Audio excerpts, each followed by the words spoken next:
할렐루야. 오늘 저희는 교회 우리 33주년 우리 기념 예배를 드리고 있습니다. 1986년 9월 7일 저녁 8시 맥메스터 대학 근처에 있는 한 교회 그레이스 루터런 처치에서 처음으로 창립 예배가 시작이 되고 34년이라는 긴 시간이 흘렀습니다. 그동안 저희 교회를 지켜주시고 은혜 가운데 저희를 귀하게 써주신 하나님께 감사드리며 먼저 하나님께 영광의 박수 올려드리기 원합니다.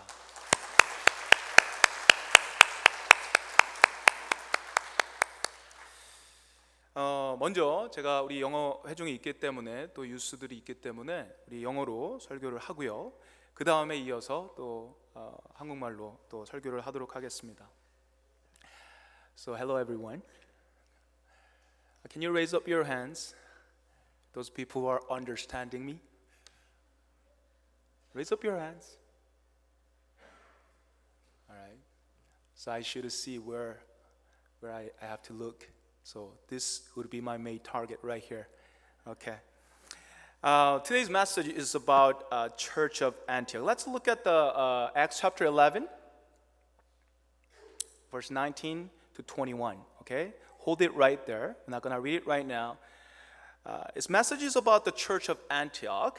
The church in Antioch played very, very important role in our church history. Mission for Gentiles started from this church. Paul and Barnabas, they were the first missionaries for Gentiles.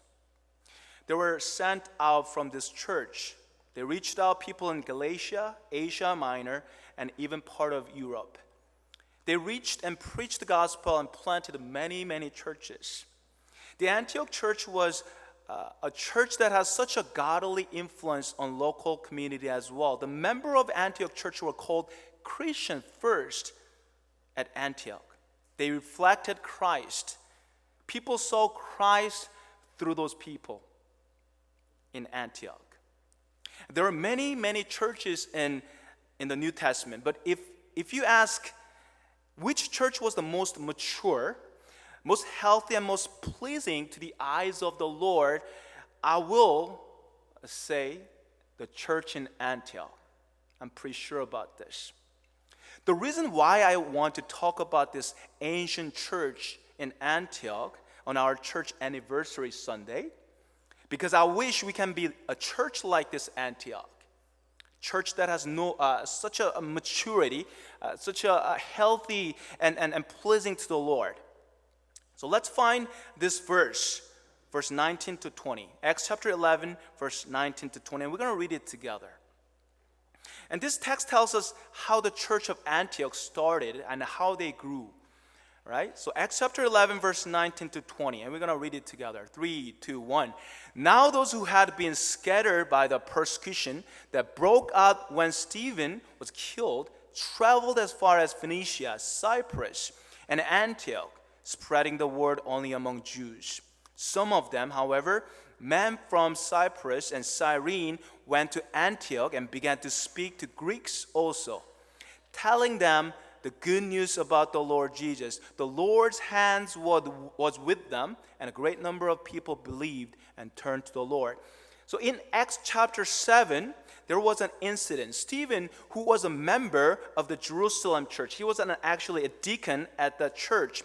He was brutally killed by Jewish leaders. He was stoned to death. Why? Because he was a believer. He had a faith in Christ. He preached the gospel of Jesus Christ. And after this incident, a great persecution broke out against the church and Christians in Jerusalem. So the church members in Jerusalem were scattered to avoid persecution. So some of the believers came all the way to the Antioch and they settled there. They started church there. It's quite far a distance, but they came all the way to there. And these people were new to the city. They just settled in a new city, in a strange land. They were new immigrants. They're like refugees having culture shocks. They were in a very difficult circumstances. If I were them, I would be extremely frustrated depressed. I would be furious. I would be angry at Jesus. Why? Because all that happened because of Jesus Christ, because they had a faith in Christ. But instead of getting angry and being miserable, you know what they did? They chose to preach the gospel of Jesus Christ. And that's the first thing that we want to learn from this church in Antioch. Antioch people, they were a Christ-centered people. They were gospel-centered people. Christ was the number one priority in their life. Everything evolved around Jesus Christ and the gospel of Jesus Christ. They loved to talk about Jesus. They loved to share the news, the good news of Jesus Christ. That was their first priority. And let's see what happened after they preached the gospel of Jesus Christ. Read verse 21. Let's look at it. Let me read this. The Lord's hand was with them, and a great number of people believed and turned to the Lord. The hand of the Lord was with them, and that's what happened after they focused on preaching the gospel of Jesus Christ. That's what happened. The Antioch church, those people were persecuted people. Those people were scattered people. They were out of their comfort zone. They were like refugees. Their circumstance and their status didn't stop them to preach the gospel of Jesus Christ. See, when we focus on Jesus Christ and His gospel message, what happened is God's hand will be with us. And because of God's hand is being with us, a great number of people believed and turned to the Lord. And that's exactly what happened. A huge revival broke out because of that. We might have a hard time as a church, as individuals. Persecution might happen to us. Who knows? Bad things might happen to us. Just like the church of Antioch. They didn't do anything bad. They were godly people. They were good people. But they were persecuted. Why? Because they had a faith in Jesus Christ. Just like that, we might have a persecution. We might have a problem and trouble because we are Christian, because we are godly people. Sometimes we might face very, very, very difficult times because we have faith in Christ. Because we are Christians. But what we need to remember in this, just like Antioch, let Christ be the center. Let the gospel message be the center in that situation. Stop worrying about the situation and start preaching the gospel of Jesus Christ, regardless of the situation. Say that Jesus Christ is our Lord. He died for my sin on the cross. He's my Savior and Lord. We need to proclaim the message of Jesus Christ to ourselves and to people around us. Then what will happen? God's hands will be with us. If we are with the hands of God, it's a good sign. So remember, Christ-centered church. Gospel message-centered church. Second, the Antioch church did not record who started the church. Nobody knows who started it. Their names were not there. That was quite intentional. They preferred to remained as anonymous. As we discussed earlier, Antioch church experienced this huge revival and growth. Great number of people, they gather in the church unexpectedly. All of a sudden, they became a huge mega church. Generally, right? When people experience success like this, they want to show up. And that's our human nature. That's our tendency. Pride creeps into our system when we experience success. Those people in Antioch, they start from nothing. They didn't have anything. But all of a sudden they became a mega church now with a lot of people, a lot of resources. You know, those people who started this church, pioneered this church, those people who are in the beginning of this church, don't you think they deserve a little bit of credit on this? Isn't it fair for them to say, you know what, I deserve a credit for this. I deserve a credit for this growth. I deserve a credit for this revival. I contributed something for this. They could say this. This is fair. Nothing wrong with this. But you know what? Nobody in this church of Antioch claimed their share of glory. We can't find anybody's name, any record, who were the founders of this church. These people remain silent, remain anonymous. You know what? I see a great humility in this. And when we see our church ministry, we have a lot of activities. We accomplish so many things. Sometimes we would like to say this. You know what? I had worked a lot on this project. We worked a lot on this fall retreat. I worked a lot on this winter retreat. The VBS and Friday lock-in and missions. And we did a lot of work on this. So I deserve it. The credit, the glory. See, I served, I sacrificed my money, my time, my resources. So I deserve the credit for this. I gave up my sleep. Look how much I tried, hard I trained myself for this. So I deserve a credit. And I have spent a lot of time serving youth group, serving nursery people, serving those people in the children's church, as a praise team members, as a teachers, as an elder, deacons. So I deserve it. I invested so much in this ministry, so I deserve it. We could say this, and I have seen people saying that.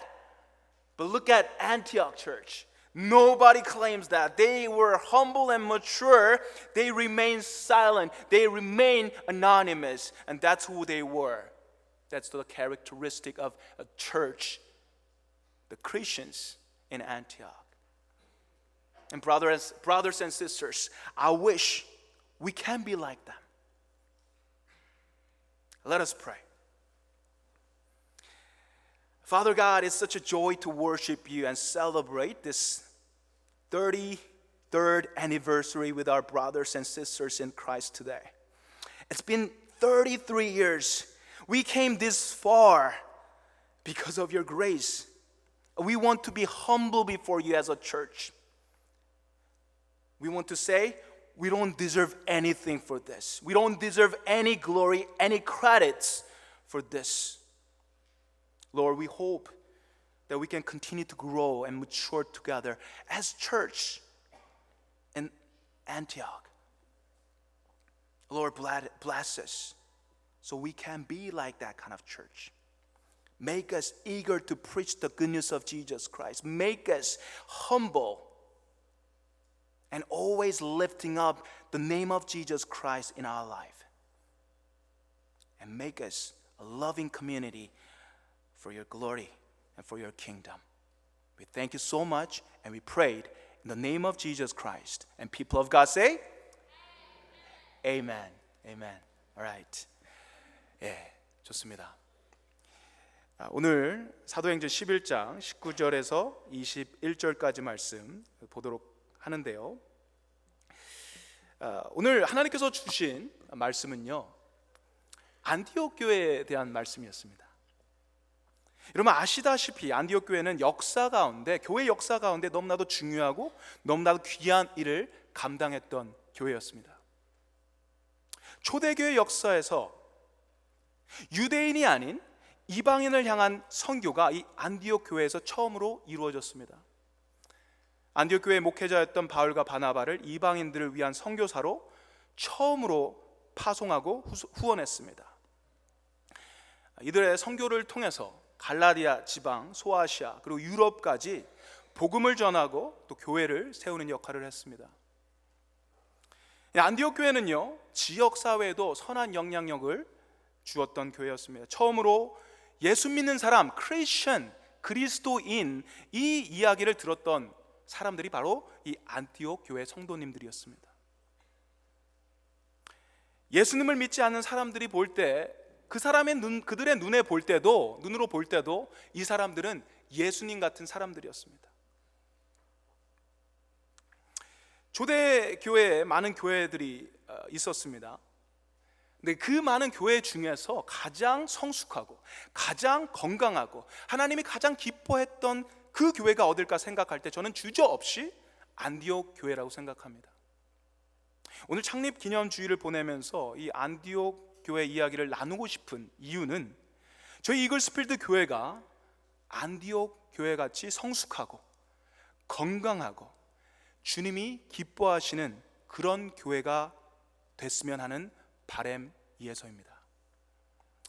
오늘 본문 말씀에는요, 성숙하고 건강하고 하나님이 기뻐하셨던 이 안디옥 교회가 어떤 과정으로 세워졌고 또 어떻게 성장했는지에 대한 내용이 나옵니다. 우리 11장 19절에서 20절까지 말씀 우리 같이 읽도록 하겠습니다. 19절 20절 같이 한번 읽겠습니다. 시작. 그때에 스데반의 일로 일어난 환란으로 말미암아 흩어진 자들이 베니게와 구브로와 안티오까지 이르러 유대인에게만 말씀을 전하는데 그 중에 구브로와 구레네 몇 사람이 안디옥에 이르러 헬라인에게도 말하여 주 예수를 전파하니. 20절 죄송합니다. 예루살렘 교회에 스데반 집사가 있었습니다. 근데 이분이요, 복음을 전하다가 돌에 맞아 순교하는 일이 벌어집니다. 그 일이 있은 후에 예루살렘에 있는 교회들에게, 예루살렘에 있는 크리스천들에게 극심한 박해가 가해집니다. 그리고 많은 그 기독교인들이, 예수님을 믿는 사람들이 그 박해를 피해서 사방으로 흩어지게 됩니다. 교인들이 박해를 피해 이스라엘, 그 홈그라운드를 떠나서, 홈컨트리를 떠나서 이방 땅까지 나가게 됐습니다. 아주 멀리 흩어진 것입니다. 예수 믿는다는 그 이유 때문에 핍박을 받고 흩어진 성도들이 그 중에 안디옥에 정착한 것입니다. 몇몇이 모여서 예배를 드리고 교회를 세운 것입니다. 그것이 바로 안디옥 교회입니다. 어려운 가운데 세워진 교회였습니다. 힘든 가운데 세워진 교회였습니다. 그런데 그 어려움 속에서, 힘듦 속에서 그들이 가장 열심히 했던 것이 하나 있습니다. 그것은 다름 아닌 말씀 전하는 것이었어요. 예수 그리스도를 전파하는 일이었다라는 것입니다. 예수님 때문에 핍박을 받고 안티옥으로 쫓겨온 사람들이 거기에서 안디옥에 있는 유대인들에게 그리고 헬라인들에게 예수를 전파합니다. 그들이 예수를 전파하고 복음을 쉐어했을 때 어떤 일이 일어나는지 21절에 나와 있습니다. 우리 21절 함께 읽도록 하겠습니다. 시작. 주의 손이 그들과 함께 하심에 수많은 사람들이 믿고 주께 돌아오더라. 아멘. 여러분, 어려운 가운데서 주님의 복음을 전파하는 일에 열심을 가졌습니다. 그럴 때에 일어난 일은 주님의 손이 그들과 함께 하셨다라는 것입니다. 그리고 주님의 손이 그들과 함께 했을 때에 수많은 사람들이 예수님을 믿고 주께 돌아오는 일이 벌어졌다라는 것입니다. 이것이 지금 저희들이 말하는 부흥이라는 것입니다. 안디옥 교회에 그 사람들은 예루살렘에서 핍박받아 도망쳐온 사람들입니다. 힘든 사람들입니다. 타향살이 살던 사람들이에요. 고달픈 사람들입니다. 배고픈 사람들일 수 있습니다. 어려운 사람들이었어요. 그런데 그들이 다른 거 걱정 안 하고 복음 전하는 데 집중을 했습니다. 그들이 먼저 형편이 나아지면 복음을 전해야지, 내가 좀 정신을 차리고 내가 좀 기반을 마련한 다음에 그 다음에 복음을 전해야지 라고 이야기하지 않았다라는 것입니다. 정말 그들은 때와 장소를 가리지 않고 때를 어떤지 못 어떤지 주님의 복음을 선포했다라는 것입니다. 예수님께 집중할 때에, 예수님의 복음에 집중할 때, 예수님이 우선이 되었을 때, 복음 전파가 그들의 삶 속에 우선권이 되었을 때에 주님의 손이 그들과 함께하는 교회가 되었고, 그것은 바로 부흥과 연결됐다라는 것이에요. 여러분, 우리 교회 가운데 어려움들이 찾아올 때가 있습니다. 힘든 시간들이 찾아올 수도 있습니다. 아픔과 고통이 찾아올 수 있습니다. 거기에는요, 예수님 믿기 때문에, 내가 크리스찬이기 때문에 받는 고통, 어려움도 분명히 있습니다. 어려워집니다. 힘들어집니다. 그런데 그 가운데서 우리가 해야 될 것이 무엇인지 가르쳐줘요. 그 안에서도 예수님을 붙잡아야 되는 것입니다. 그 가운데서도 예수님의 복음을 우리가 붙잡아야 된다라는 사실입니다. 그렇게 우리가 예수님을 붙잡고 예수님의 말씀에 집중을 하게 되면 주님의 손이 저희와 함께 하실 것입니다. 주님의 손이 함께하는 그 교회가 하나님이 원하시는 교회고요, 주님의 손이 함께하는 그 교회가 건강한 교회, 좋은 교회가 되는 것입니다. 저희 교회가요, 이 시대에서 어려운 상황을 만나고 힘든 상황을 만나더라도 우리가 복음에 초점을 맞추고 복음 전도하는데, 복음을 나타내는데 두려워하지 않고 나가는 그런 교회 되기를 주님의 이름으로 축원드립니다. 여러분, 둘째로 안디옥 교회는요, 빛도 없이 이름도 없이 헌신한 사람들이 세운 교회였습니다. 안디옥 교회를 누가 세웠죠? 이름이 나오나요? 개척 멤버가 누구죠? 저는 그것을 찾을 수가 없습니다. 나오지 않았기 때문입니다. 안디옥 교회는 박해를 피해 도망온 몇몇 사람, 흩어진 사람이 세웠다는 것밖에 알 수 없습니다. 환난으로 말미암아 흩어진 자들 몇 사람이, 이게 답니다. 근데 우리가 앞에 살펴본 대로 안디옥 교회는 놀라운 부흥과 성장을 경험했습니다. 교회로 보면요, 크게 성공한 것입니다. 사람들은요, 어떤 일에 성공을 하게 되면 그 일에 대해서 자랑하게 됩니다. 또 그 일에 동참했다면 그 모든 사람들이 자랑하게 돼요. 내가 그것을 이루었다라는 자부심이 생기게 되는 것입니다. 이것이 너무 보편적인, 너무나도 당연한 저희들의 마음입니다. 근데 교회를 섬기면서도 그럴 수 있을 것 같아요. 교회가 창립 예배를 하고 주님의 은혜 안에 우리가 성장을 하게 됩니다. 그리고 부흥을 하게 되면 물론 겉으로는 주님께서 하셨습니다, 주님께 모든 영광을 돌립니다 라고 이야기할 수 있지만 이런 마음도 들 수 있는 것이에요. 특별히 정말 열심으로 섬겼던 분들, 정말 열심으로 헌신했던 분들, 그들 가운데는 내가 정말 열심히 일했고 정말 열심히 희생했고 내 모든 것을 바쳐서 헌신했다, 그래서 I deserve a credit, 크레딧이 내가 좀 있다.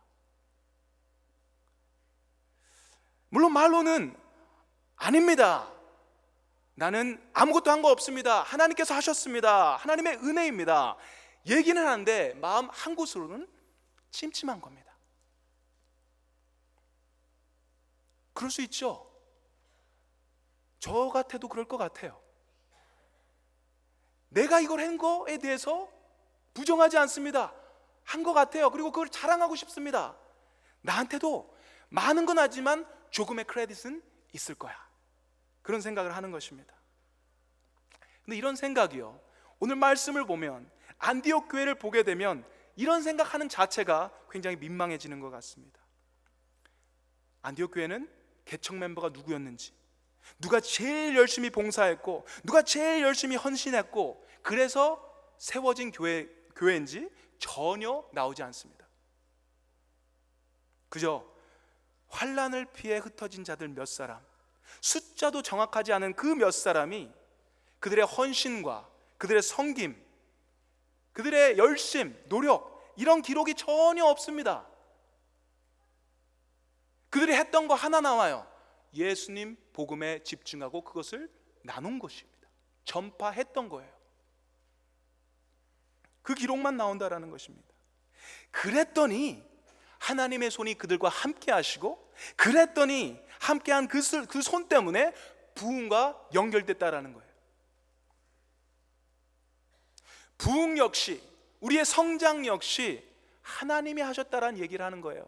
예수 그리스도가 하셨다라는 얘기를 하는 것입니다. 철저히 낮아져서 완전히 없어지는 그런 모습을 보여주는 것입니다. 철저히 낮아지고 오직 주님만 높이는 그런 모습이 보여지는 것입니다. 여러분, 그들이 섬김이 없지 않았어요. 그들이 헌신하지 않아서가 아닙니다. 그들의 시간과 물질을 덜 했기 때문에가 아니에요. 그들은 주님이 주신 그 소명, 주님이 그들을 부른 그 자리에서 정말 열심히 최선을 다하고 수고하고 헌신하고 봉사하고 목숨을 다해서 주님을 사랑하고 헌신했던 사람들이었습니다. 그럼에도 불구하고 그들의 이름이 없다라는 것은 나는 아무것도 아닙니다. 내가 했던 것 아무것도 없습니다. 주님 영광 받으시옵소서. 이것이 안디옥 크리스천의 모습이었다라는 것입니다. 겸손하고 너무나도 성숙한 모습입니다. 우리 사랑하는 성도님들, 저희 교회 안에도요, 사실 이런 겸손, 이런 성숙들이 발견될 때가 있습니다. 저희 교회는요, 작은 교회가 아닙니다. 물론 작은 교회도 그렇고 큰 교회도 그렇고 할 일이 많이 있습니다. 근데 저희 교회가요, 이 교회가 돌아가려면요, 이 교회가 펑셔닝을 하려면 정말 많은 사람들의 섬김, 많은 사람들의 봉사, 많은 사람들의 헌신이 필요합니다. 오늘 안내석에서, 또 방송실에서, 통역실에서, 찬양대실에서, 부엌에서, 아이들을 가리키는 교사로서, 건물을 관리하는 관리부 팀으로서, 돈을 관리하는 재정부에서, 또 기도 모임에서, 목장 모임에서 이 교회를 위해서 열심히 기도하고 헌신하는, 봉사하는 그런 사람들이 있습니다.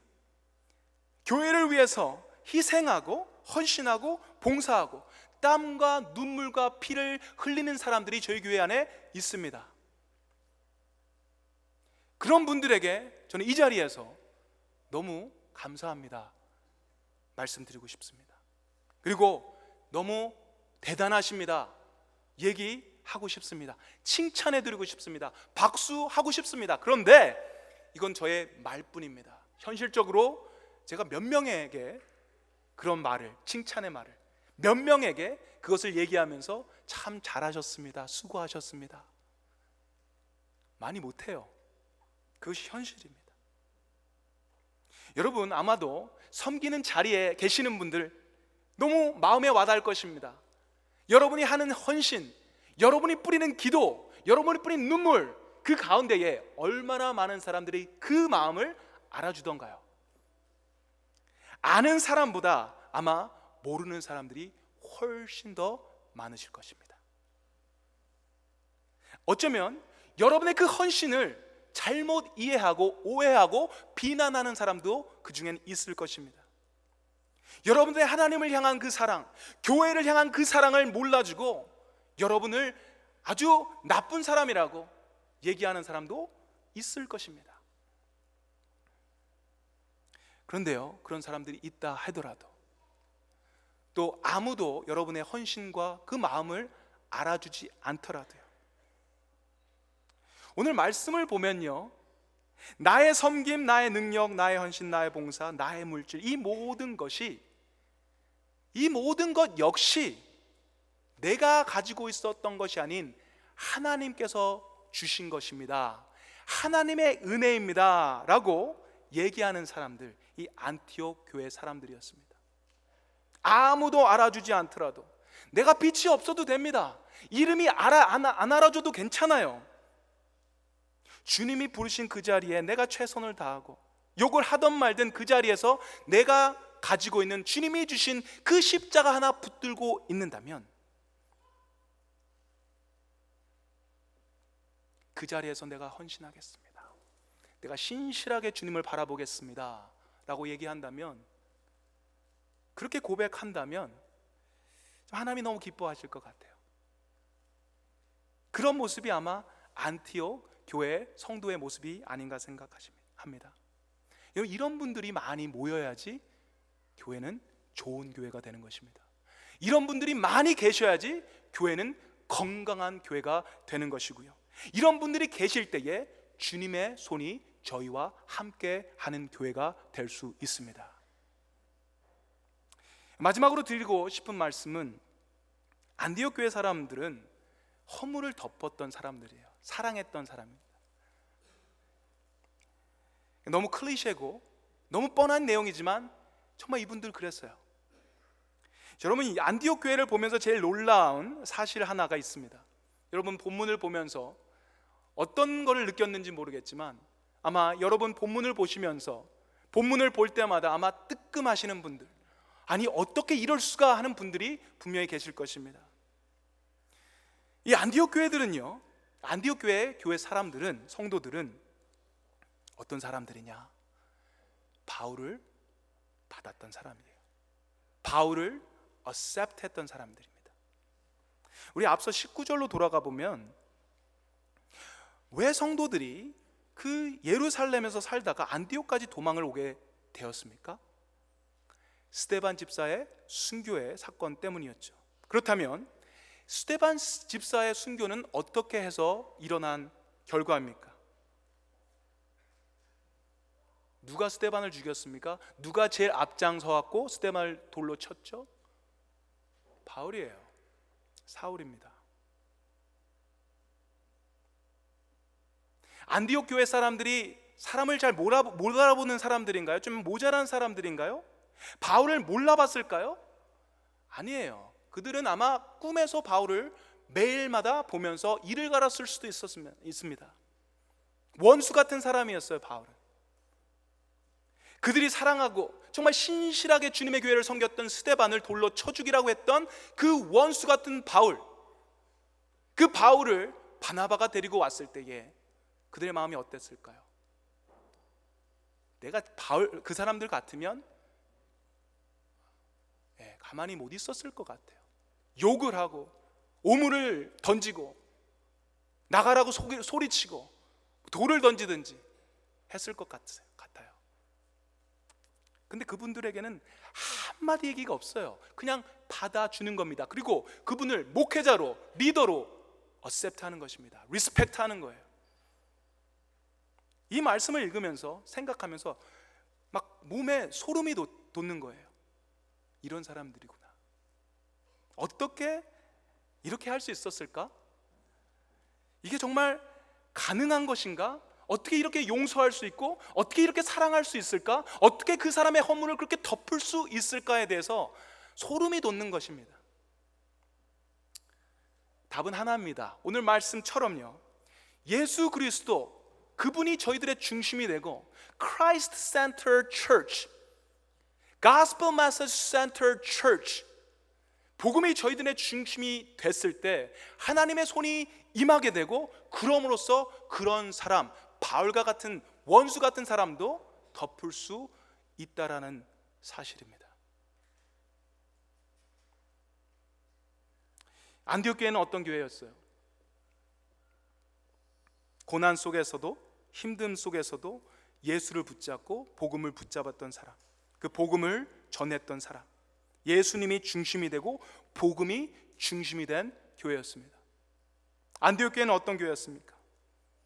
이름도 없이 빛도 없이 섬기는 그 사람들, 누가 알아주지 않아도 욕을 먹어도 그 섬김의 자리에서, 하나님이 부른 그 십자가의 자리에서, 소명의 자리에서 그들의 할 일을 끝까지 했던 사람들, 그런 사람들이 모인 교회였습니다. 안디옥 교회는 어떤 교회였습니까? 자기들에게 깊은 상처를 준 바울과 같은 이 원수 같은 이 바울을 어셉트하고 품었던 그런 사람들이 있는 교회였습니다. 여러분 어떤 교회가 됐으면 좋겠습니까? 여러분 이글스필드 교회가 어떻게 성장했으면 여러분 좋겠어요? 저는요, 안디옥 교회 같은 교회 되면 너무 좋을 것 같아요. 다시 말씀드리지만 어떤 상황 속에서도, 어떤 고난 가운데서도 끝까지 예수 그리스도의 복음을 전했던 그 교회,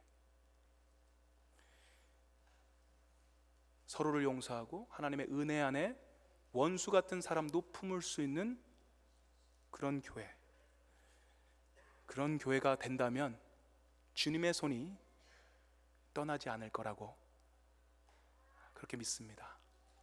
그런 교회 되기를 주님의 이름으로 축원드립니다. 우리 한번 이 시간 다 같이 한번 일어났으면 좋겠습니다. 우리 찬양 한 곡을 했으면 좋겠습니다.